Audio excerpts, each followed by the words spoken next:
Hello everyone, my name is KelSounds, and today I want to show you guys some Max4Live devices that I made inside of Max4Live. I also want to show you guys a sample pack that I made with the two devices. So I've recently been trying to get into Max4Live, and I made this like simple filter thing. Let me insert another track here. We go to Max4Live. Okay, so I made this like synth thing, and then I made this audio effects. Here it is.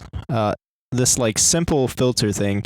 So it's not nothing really like too crazy. These devices were just to help me learn more about Max4Live. And so these aren't really like super crazy devices, and I'm not like super good with Max4Live yet. I'm still like learning a lot, kind of still diving into Max4Live. But it was really fun to make these devices because it like helped me learn a lot about how some of the audio effects work inside of Ableton, and also like what is possible inside of Max4Live. And eventually, maybe in the future, I might get Max as well, but that's like an additional, I think, around $300 to buy the whole thing. It just depends, but right now I just kind of want to keep things simple inside of Max4Live and learn like the simple things first, and then eventually get into the more complicated things. My first device was actually this one right here, KelSounds' first Max4Live device. If I go ahead and open that, there was so much. I actually had to follow a tutorial for this. I don't even remember how I made this, to be honest with you.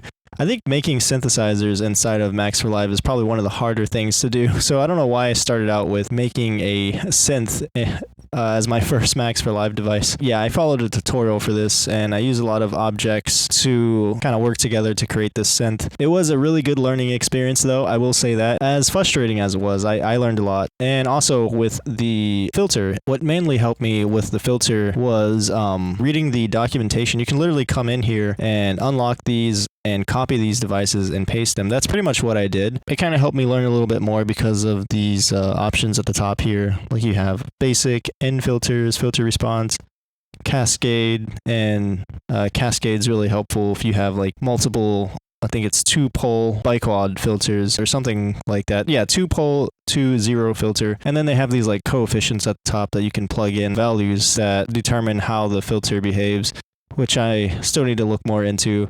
But it's really cool, and yeah, I was able to learn about the biquad object and the filter graph object, even the attribute object as well. I think it's called attribute or something. And I can even unlock this and go to open attribute help.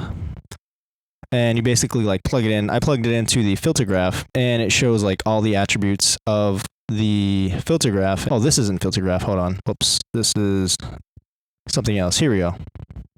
It allows you to manipulate certain things inside of filter graph, such as like the frequency display range or the frequency display, font size, filter type. So if I clicked on filter type, come over here, I can do like low pass, high pass, or band stop.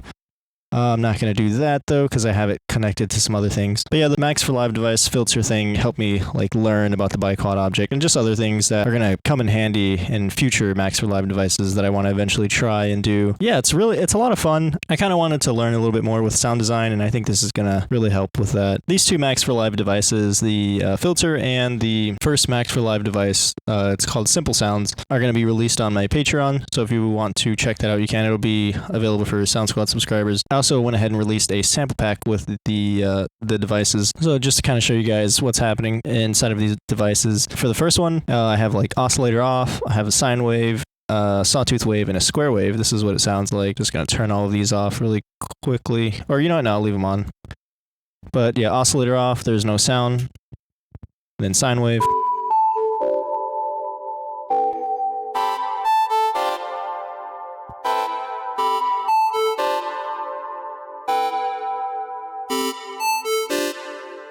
And then you have the attack, decay, sustain, release. So it's really, really simple. And then you got a volume.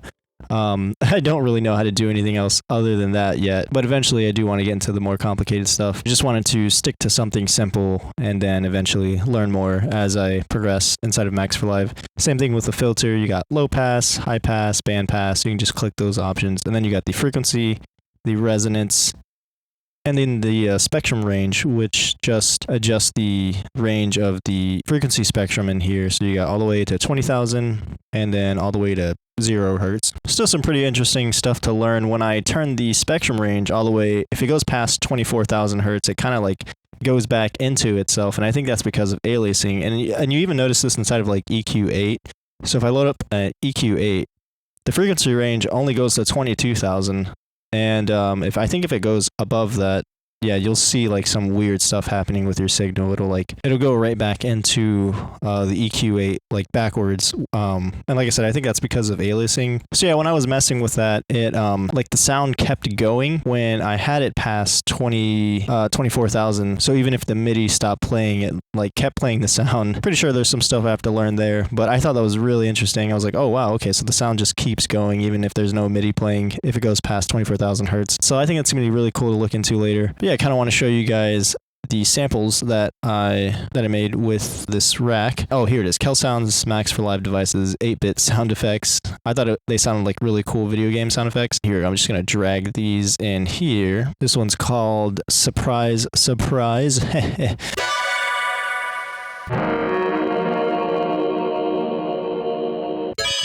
Unlocked 2.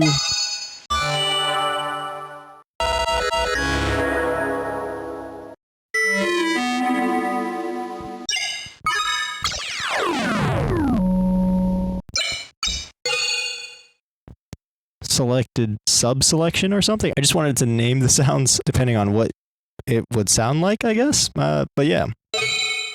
And then sample 15. I don't know, just kind of goofy names, I guess. But yeah, those are the samples that I made with the rack, and I pretty much just used a combination of the random, or the seed, inside of the MIDI generative thing inside of Ableton, and then I also used the strum inside of the generative stuff going on here. I don't know what these are called, like what these effects or tools are called inside of Ableton, but I used a combination of the seed and the strum to get some interesting sounds, and then I went ahead and recorded that. And I put that in the new in this new track, and pretty much what's inside of here is a this utility isn't doing nothing. I'm just going to delete that. I have a redux set at 8 bits, and then I turned down the sample rate. And for the EQ8, I actually looked up like what was the frequency range of like 8-bit video games. So I guess anything past 2,000 to 10,000 kilohertz, it was like the maximum range for really old school consoles. They couldn't output sounds past those frequency ranges. So I just did a little bit of a low pass, and then for the frequency range, I set it to 7,000 kilohertz. Added a utility to put it in mono, so it's at 12%. Then I just went ahead and compressed the sound a little bit. And then this is where I just had fun with the samples. So I turn off the warp and then mess with the pitch. Then I went ahead and recorded that and got the samples that I got for the sample pack. And actually kind of want to show you guys what I did inside of these devices as well. So I first have the Kel Sounds first Max4Live device. Then I went ahead and split the signal into 3 different tracks here. So for this first one is called Filter. And all that's in here is the Kel Sounds filter, the chorus ensemble, and a reverb. And so these are my settings. Sorry about the activate windows. I haven't activated that since I've gotten this computer, and that's been like probably like 4 years now. Probably never going to activate Windows. Anyways, then I have the original signal, which is just a dry signal of the device. And then this third group here is another filter just set to a different frequency than the first one up here. So this is at 901 hertz. This one's at 7,000 kilohertz, or around there or so. Turn up the resonance by a whole lot. I'm pretty sure this is a... Oh no, it's a low pass. Okay, I thought it was a band pass. Oh yeah, yep. But yeah, the Kel Sounds filter, went ahead and compressed it, and then added EQ8 and boosted the highs by a whole lot. If I go ahead and turn these off.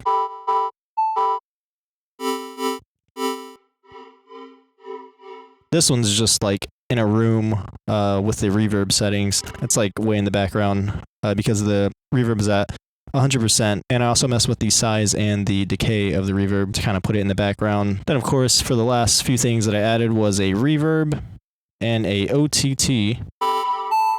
So this is the signal with 100% reverb.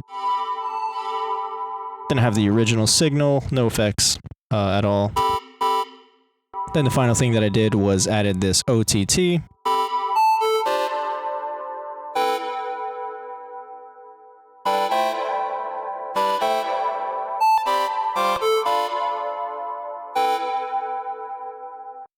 And that's pretty much the device. So yeah, I just wanted to show you guys that and show you guys my process as well. I hope you guys enjoyed, and I will see you in the next one. Adios.